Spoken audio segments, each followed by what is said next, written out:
भक्ति गाथा नारद भक्ति सूत्र का कथा भाष्य। इसमें श्रद्धे आज हमें बता रहे हैं अनन्य भक्तों से पवित्र होती है पृथ्वी।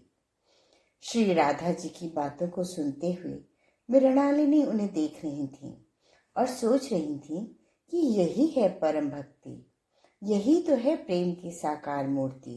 यहाँ शुद्धतम सत्व है, ना तो रजस की चंचलता यहाँ है और ना ही तमस की कोई कलुषित कालिमा। मानव देह में यह सब कैसे संभव है?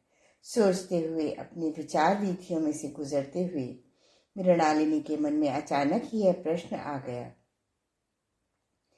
उसके मन में आए इस प्रश्न ने भाव मूर्ति श्री राधा जी के मन को स्पंदित किया और वह मुस्कुराकर बोली, संभव है सखी, यह संभव है। मानव देह में यदि कृष्ण प्रेम का अवतरण हो जाए तो अनगिनत आश्चर्य एक साथ अपने आप ही संभव होने लगते हैं।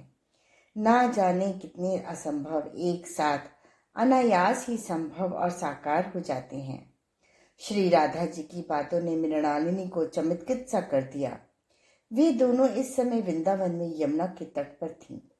यह स्थान बड़ा ही मनोहारी और मनोरम था। यहाँ की सुरम्यता सुषमा ऐसी थी जैसे कि प्रकृति ने अपने सौंदर्य का समूचा कोष यहाँ लुटा दिया हो। और ऐसा हो भी क्यों ना, यहाँ रस के धाम श्री कृष्ण और रस की अधीश्वरी श्री राधा का नित्य विहार जो होता है। अपने गौरव की ऊंचाइयां नापते वृक्ष, उनसे लिपटी लताएं, बेलें, पुष्पित पौधे, जिनकी अलौकिक सुगंध सुदूर श्री कृष्ण प्रेम एवं उनकी भक्ति का रसमय नेह निमंत्रण देती थी। यहाँ पर विहार करने वाले मयूर, मीठे बोलों से लुभाने वाले पिक, शुक अनायास ही श्री भक्ति के गीत गाते थे। मृणालिनी जब सोच रही थी तभी एक शुक ने बड़े ही मिठास के साथ श्री कृष्ण नाम का उच्चार किया। पता नहीं क्या था इस मधुर उच्चार में कि श्री राधा को रोमांच हो आया। उनके रोमांच की दशा का बखान करते हुए स्वयं महर्षि पुलह भी रोमांचित हो उठे। उनकी स्थिति कुछ ऐसी बनी कि कुछ पलों के लिए उनकी वाणी थम गई। वह तो बस सांस रोके मुख हो देव ऋषि नारद की ओर एकटक देखने लगी। उनकी यह दशा देख स्वयं देव ऋषि भी रोमांचित हो उठे और बोले, ओह, यही तो है भक्ति, यही तो है प्रभु में निमग्नता और तल्लीनता तन्मयता का लक्षण। देव ऋषि के इन स्वरों ने परम तेजस्वी एवं तपस्वी महर्षि विश्वामित्र को अतिशय प्रभावित किया। कुछ क्षणों तक तो वे यूं ही चुप्पी साधे रहे। फिर उन्होंने कहा, देव ऋषि, भक्ति के इस अनोखे व अनूठे लक्षणों को अपने सूत्र में पिरोकर कहें। ब्रह्म ऋषि विश्वामित्र के इस अनुरोध को उन्होंने अपने लिए आदेश माना और इसे शिरोधार्य करते हुए उन्होंने अपने नए सूत्र का सत्योच्चार किया। कंठावरोध रोमांचा शुभि परस्परम लपमानः पावयन्ति कुलानि पृथ्वीं च। ऐसे अनन्य भक्त कंठावरोध, रोमांच और अश्रुयुक्त नेत्र वाले होकर परस्पर संभाषण करते हुए अपने कुलों को और पृथ्वी को पवित्र कर देते हैं। सचमुच ही देव ऋषि का यह सूत्र अनूठा था। इसके कुछ लक्षण तो स्वयं महर्षि पुलह में स्पष्ट दिखाई दे रहे थे। उनकी आंखों में इस समय अश्रु थे और देह में रोमांच। कंठावरोध होने के कारण वह इस समय कुछ कह नहीं पा रहे थे। हाँ, मन में श्री राधा और उनकी प्रिय सखी मृणालिनी की पावन छवि अवश्य थी। उन्हें देखने पर ऐसा लग रहा था जैसे कि वह अभी भी इन क्षणों में भी उनके बीच हो चुके वार्तालाप को निहार रहे हैं। भक्ति के परम आचार्य देव ऋषि नारद स्वयं भी भक्ति के इन विशिष्ट भावों के मर्मज्ञ थे। वे अभी महर्षि पुलह की परम पवित्र भाव दशा को व्यावधान नहीं करना चाहते थे, इसीलिए मौन बने रहे। थोड़ी देर बाद स्वयं ही महर्षि पुलह को चेत हुआ तो उनसे ब्रह्म ऋषि विश्वामित्र ने अनुनय की, हे महर्षि, प्रभु के हृदय में सदा विराजमान रहने वाली भगवती श्री राधा के पावन प्रसंग को सुनने के लिए हम उत्सुक और ललायत हैं। आप इसे सुनाने में विलंब न करें। इस पर ऋषि श्रेष्ठ पुलह ने देव ऋषि की ओर देखा। उन्हें इस तरह देखते देख देव ऋषि ने कहा, हम सबकी मन स्थिति कुछ ऐसी ही है महर्षि। आह्लादिनी शक्ति श्री राधा की कथा प्रसंग को अवश्य कहें। सबके सब इस आग्रह को स्वीकार कर महर्षि पुलह ने पुनः कहना शुरू किया और इसे सभी ने अपने ऊपर महर्षि का परम अनुग्रह माना।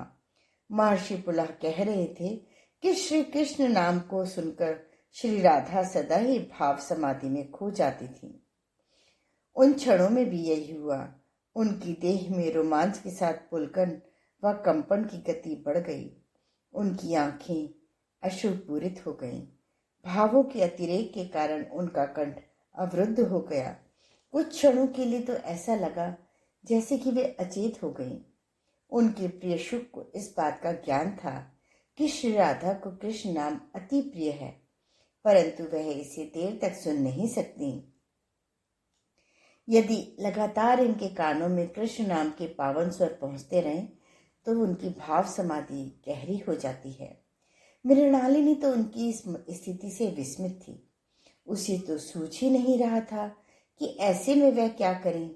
हाँ, उसे इतना अवश्य लग रहा था कि सच्चा कृष्ण प्रेम, यथार्थ कृष्ण भक्ति कितनी पावन एवं कितनी शुद्ध होती है। इसमें तो किसी विसंगति की कोई गुंजाइश ही नहीं। श्री राधा तो श्री कृष्ण प्रेम एवं परमा भक्ति की साकार पावन विग्रह थी। भक्ति के सभी शास्त्र उनमें सहज ही साकार होते थे। उनकी इस स्थिति से ब्रजभूमि के निवासी ही नहीं, ब्रज की वन की पावन वनस्पतियां, वृक्ष, लताएं, बेलें, पशु पक्षी सभी परिचित थे। सबको उनकी अंतरंग भावनाओं का सहज ज्ञान था। तभी तो वृंदावन के उस शुक को कुछ रहस्यमय एहसास हुआ और वह बोल पड़ा, मृणालिनी बैठी है, उठो। मृणालिनी के इस नामोच्चार ने श्री राधा की भाव समाधि तोड़ दी। वे मुस्कुराते हुए मृणालिनी की ओर देखने लगी और फिर उन्होंने शुक की ओर पुलह ने बड़ी दृष्टि से देखा। उन्हें इस तरह देखते हुए शुक चहक उठा। इसी के साथ वृंदावन के सभी पक्षी चहचहाने लगे, गायें रंभाने लगी। मृणालिनी के लिए यह स्थिति भी विचित्र थी। उसने उनसे पूछा, आप क्या अनुभव कर रही थी? पर अभी तो जैसे वह अपने भावलोक में ही थी।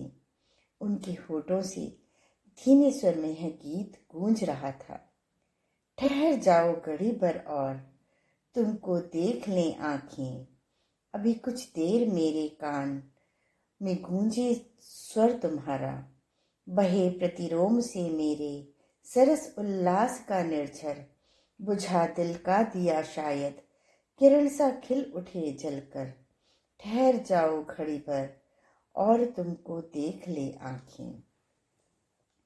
आज की स्वाध्याय का क्रम यही समाप्त होता है।